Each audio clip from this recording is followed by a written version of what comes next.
Hello guys, শুভ দুপুর। তো তোমাদের কি খাওয়া দাওয়া হয়েছে? আমরা তো এখন খাওয়া দাওয়া করব। এত গরম বন্ধুরা, খেতেও ইচ্ছা করছে না, আমার তো রান্নাও করতে ইচ্ছা করছিল না, কিন্তু কি করব, করতে তো হবেই। খুব গরমটা বেড়েছে কটা দিন থেকে, মানে অসহ্য গরম। আর গরমে খুব একটা খাওয়াও যাচ্ছে না, শুধু জলটাই ভালো লাগছে খেতে।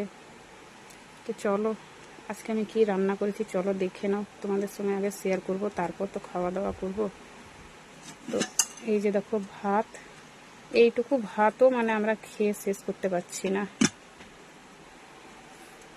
আর করেছি দেখো বেগুন ভাজা, পটল ভাজা, আর কি আছে, তো এটা আমার কালকেকার তরকারি বন্ধুরা। কালকেকার যে আলু বড়ি পোস্ত করেছিলাম সেটাই একটুখানি আছে, গরম করলাম। কেন আমার ছেলে মেয়ে পোস্ত খেতে চায় না, আমি একা খাই। তো কালকে 2বার খেয়েছি, দুপুরে আবার রাত্রে আবার এইটুকু থেকে গেছে।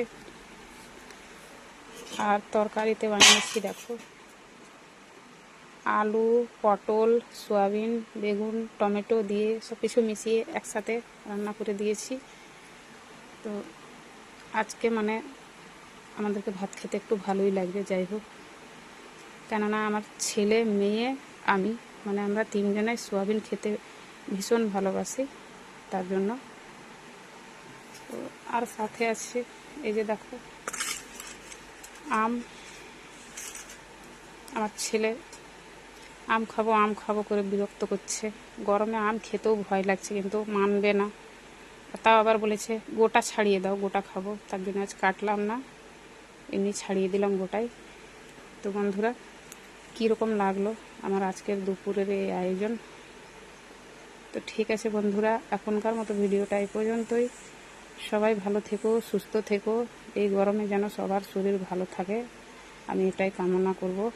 আমার তো শরীর একদমই ভালো থাকছে না, এত গরম সহ্য করতে পারছি না, মাথা ব্যথা করছে সব সময়। আর প্রেশার লো হয়ে যাবার আমার খুব ভয় এত গরমে। তো ঠিক আছে বন্ধুরা, এখনকার মতো এই পর্যন্তই। টাটা।